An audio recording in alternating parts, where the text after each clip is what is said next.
Master కి అని చెప్పాడు. రాజకీయ అధికారాలు లేకుండా ఏ ఉద్యోగం చేసుకున్నా ఏం లేదు. ఇంతకుముందు వచ్చిపోయినటువంటి అడిషనల్ ఎస్పీ గారు ఆయన అడిషనల్ ఎస్పీనే, కానీ ఎమ్మెల్యే గారు చెప్పినట్టు వినాల్సిందేనా కాదా? ఒకసారి చెప్పండి. అంటే ఇక్కడ రాజకీయ అధికారం గొప్పదా, మామూలు ఉద్యోగ అధికారం గొప్పదా? ఏది గొప్పది? రాజకీయ అధికారం గొప్పదా, నిజమైన ప్రభుత్వ అధికారం గొప్పదా?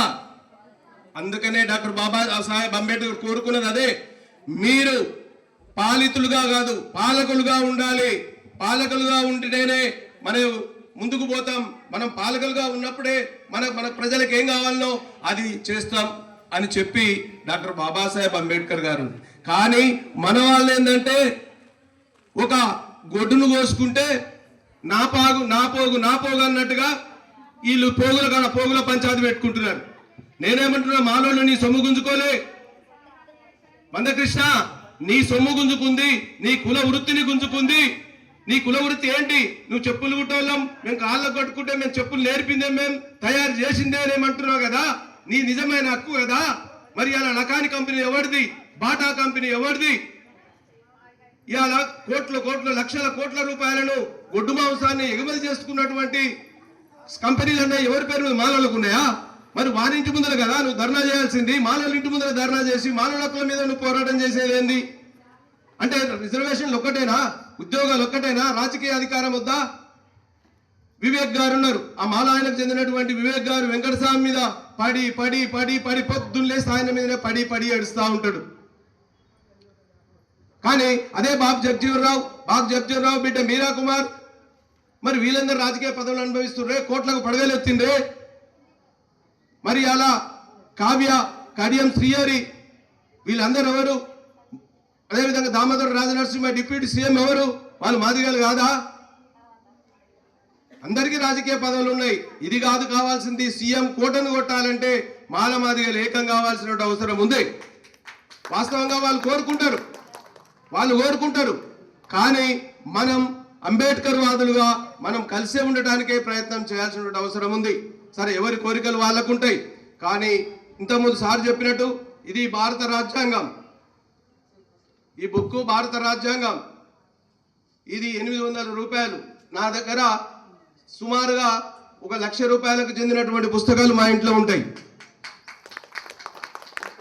1,00,000 రూపాయల పుస్తకాలకే పెట్టా నేను. గమ్మత్ ఏంటంటే ఈరోజు నా కొడుకు బర్త్డే. నా బిడ్డ మార్చి 23, 1992లో పుట్టింది.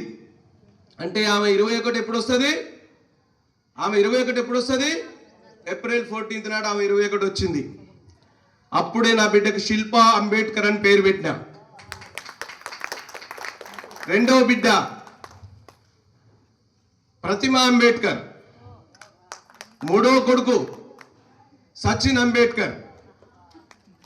ఇప్పుడు నా బిడ్డ అమెరికాలో ఉంటుంది. అమెరికాలో టీచరు, నా అల్లుడు సాఫ్ట్వేర్ ఇంజనీర్. ఒక కొడుకు ఒక బిడ్డ. రెండో బిడ్డకు 2 కొడుకులు. వాళ్ళు మంచిగా ఉన్నారు, వాళ్ళిద్దరు సాఫ్ట్వేర్ ఇంజనీర్లు. నా కొడుకు సాఫ్ట్వేర్ ఇంజనీర్. ఆయన జీతం చెప్పకూడదు కానీ ఆయన బాగా మంచి స్టేటస్లో ఉన్నాడు. మేము హైదరాబాద్లో 2 కోట్లు పెట్టి ఇల్లు కొనుక్కున్నాం. నల్లగొండలో ఒక ఇల్లుంది. కనగంట్లో ఇప్పుడే ఇల్లు కడుతున్నాం. మా సొంత ఊరు కనగండ్లు. నా పేరు నేతకాని నరేష్, సోషల్ స్టడీస్ టీచర్. అంటే నేను ఎందుకు చెప్తున్న ఈ విషయాన్ని? నేనేదో తోపో తురుమో నేను ఆదర్శం అని కాదు.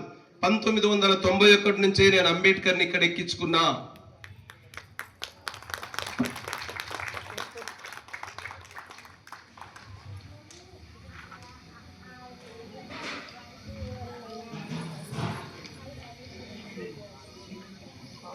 ఏమైపోయే వాళ్ళమో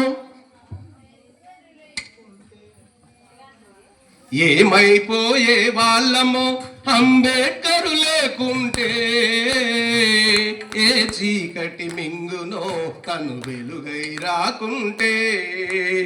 ఏమైపోయే వాళ్ళమో అంబేద్కరు లేకుంటే, ఏ చీకటి మింగునో తను వెలుగై రాకుంటే. తరాల మనస్థితి గతులు మారక తల్లడిల్లు గద సకల జనం, బ్రతుకు అగ్రకుల విష కౌగిట పడిన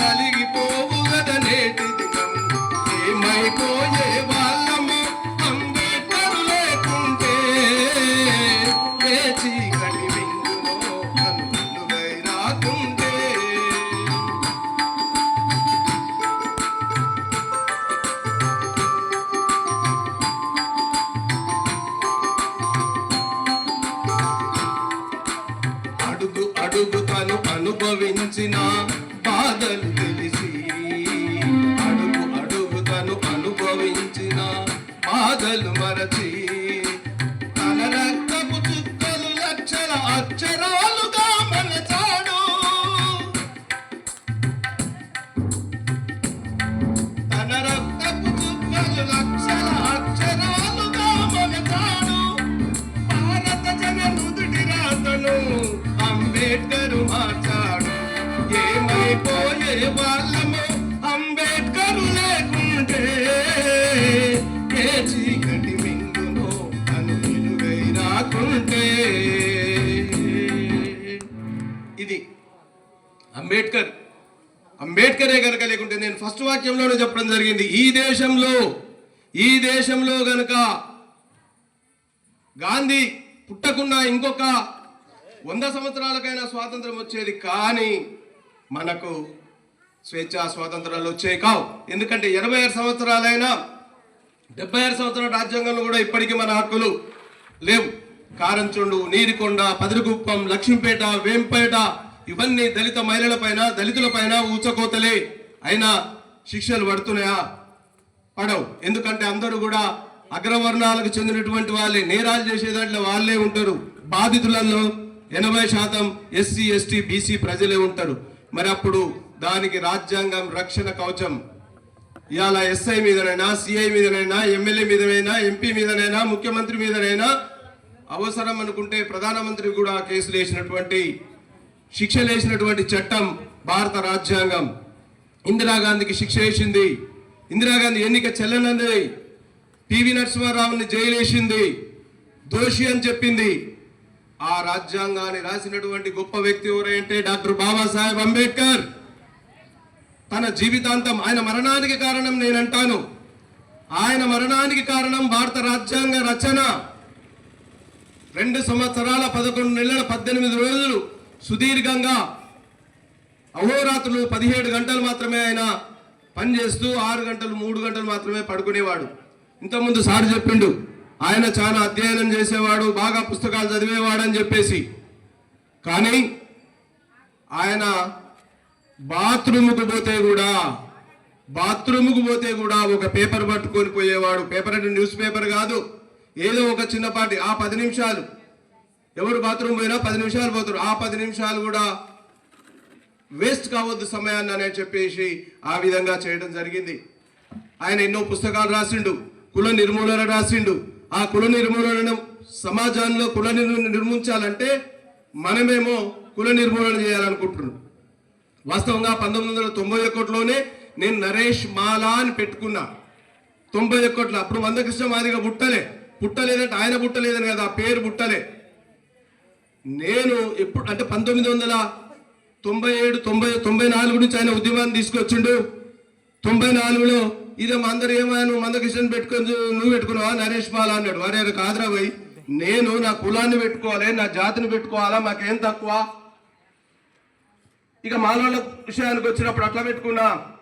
ఎండ వానల్లో నువ్వే, సేను సెలకల్లో నువ్వే, ఎండ వానల్లో నువ్వే, సేను సెలకల్లో నువ్వే. అయ్యా మందకృష్ణ మాదిగా మాలోళ్ళు ఇలా, మాలోళ్ళు అంటే మామూలు ఆషామ్యష కాదు. రోమ్ నగరానికి ఆనాడే అగ్గిపెట్టెల్లో పట్టేటటువంటి చీరను నేసినటువంటి గొప్ప జాతి ఏదైనా ఉంది అంటే అది మాల జాతి. కాకతీయ సామ్రాజ్యంలో మోటుపల్లి రేవు నుంచి మాలలు నేసినటువంటి వస్త్రాలను ధరించినటువంటి ఇటలీ పోపు ఉంటారు కదా అక్కడ, ఆ ఇటలీలో ఉన్నటువంటి రాణి ఆమెకు ఇచ్చినటువంటి బహుమానం ఈ యొక్క మాలలు. కాబట్టి మాలలు లేదు ఎక్కడ, మాలల గొప్పతనం ఎందుకు లేదు? ఎండా వానల్లో నువ్వే, సేను సెలకల్లో నువ్వే, ఎండా వానల్లో నువ్వే, సేను సెలకల్లో నువ్వే, అయ్యారే మాలన్న అన్ని పనులల్లో నువ్వే, సరిరారు నీకెవరు మాలన్నో,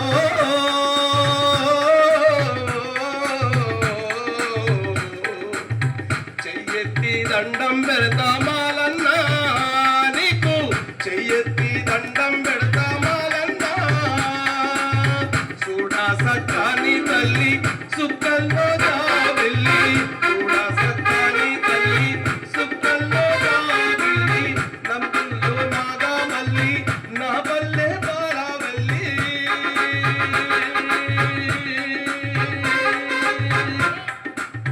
మళ్ళీ జన్మంటూ ఉంటే సూరమ్మో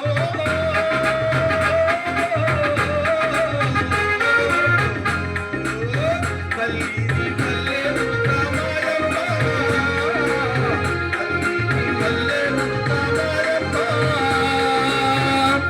ఇది మారల గొప్పతనం, యుద్ధ వీరులు.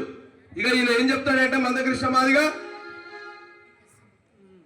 అంటే మారలంటేనేమో మాలోళ్ళు, మారలంటేనేమో మాలోళ్ళు, మాదిగులు అంటే అంబేద్కర్ ఏమో మాలాయన, జగ్జీవన్ రావు ఏమో మాదిగాయన. అరే భయ్, జగ్జీవన్ రావు గారు ఆ ఇళ్ళనేమో మాదిగోళ్ళు అంటారు, వాళ్ళనేమో చమ్మర్లు అంటారు. చమ్మర్ల వృత్తి చెప్పులు కుట్టడం.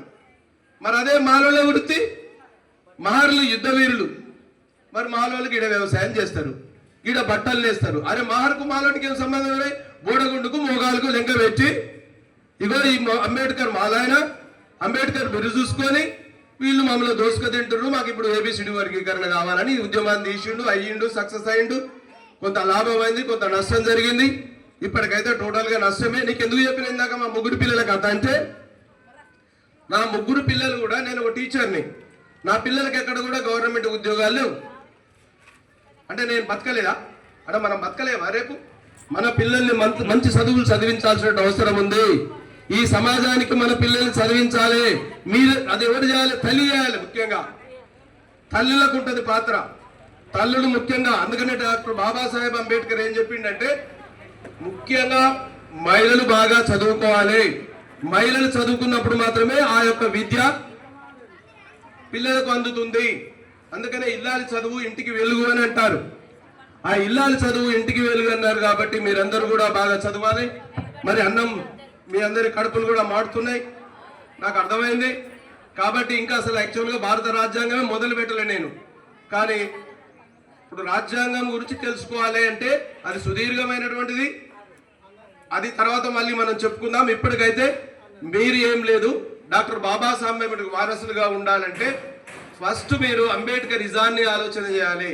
అయితే ఇప్పుడు అంబేద్కర్ బొమ్మలేశ్వరు వేరే వాళ్ళు వచ్చి ఇంతకుముందు సర్పంచ్ సాబ్ కూడా, మరి వాళ్ళు సర్పంచ్ సార్ కూడా చెప్పిండు, ఆయన కూడా నేను క్రిస్టియన్ స్కూల్లో చదువుకున్నా, ఇవన్నీ చేసుకున్నా, మంచిగానే ఉన్నదండి. కానీ నేనేమంటున్నా అంటే, ఇవాళ అంబేద్కర్ వాదమేమో, అంబేద్కర్ మనోళ్ళు ఏం చేస్తున్నారంటే, అంబేద్కర్ ఆయన జెండా వందనం అంటే ఎప్పుడేమన్నా ఈ ఏప్రిల్ 14th రోజు డిసెంబర్ 6 నాడు వస్తున్నాం పోతున్నాం మర్చిపోతున్నాం, పోతున్నాం ఓ రావశీల్కి అన్నట్టుగా కాదది.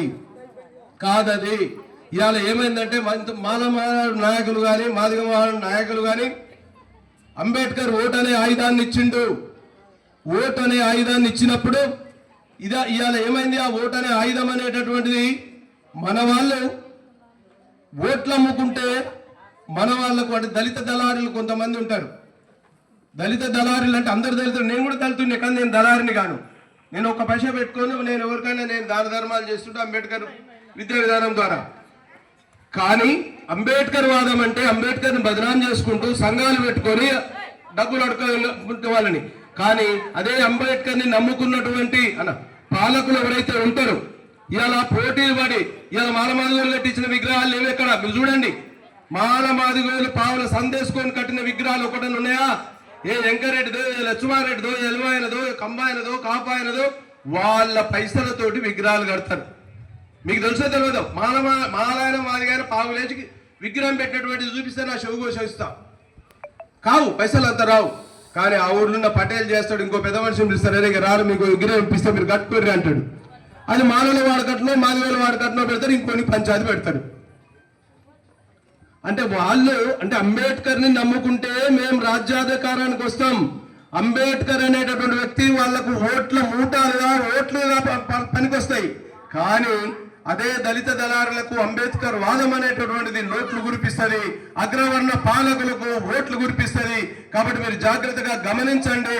మన వాళ్ళు రాజకీయంగా ఎదగనంత కాలం ఎప్పుడైతే అగ్రవర్ణాలు అగ్రవర్ణాలలో నేను అందరినీ అన్నాను, అగ్రవర్ణాలలో మంచి వాళ్ళు కూడా ఉంటారు, అగ్రవర్ణంలో మంచివాళ్ళు. ఇప్పుడు అంబేద్కర్ పిల్లనిచ్చిన రెండోసారి ఎవరు? బ్రాహ్మణుడు. ఇక బ్రాహ్మణులు ఒకడిస్తే మనం అందరూ బ్రాహ్మణులు మనకు బామ్మాడుదలు అవుతారా?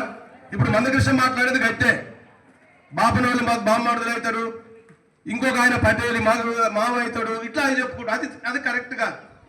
ఇప్పుడు వాని కుటుంబం అవుతుంది సుట్టిరికం, ఇక జాతి అంతా అవుతుందా? మాల జాతి వేరు, మాదిగ జాతి వేరు. మాల అనేది కులము, మాదిగ అనేది కులం. కులాలు వేరు, జాతులు వేరు. కులాలు అంబేద్కర్ ఏమంటాడంటే కుల పునాదుల మీద ఓ జాతిని, ఓ నీతిని నిర్మించలేరని చెప్తాడు. కానీ ఇలా నువ్వు అంబేద్కర్ వాదం, అసలు అంబేద్కర్ వాదాన్ని ఎత్తుకోనేకూడదు నాకు తెలిసి మందకృష్ణ మాదిగా, ఇంకోరు ఎత్తుకున్నా పర్లేదు. కాబట్టి పాలకీడు సర్పంచ్ గారిని వేదికను అలంకరించవలసిగా కోరుతా ఉన్నాం. దయచేసి పాలకూరు సర్పంచ్ గారిని ఇవాళ ఈ రాజ్యాంగ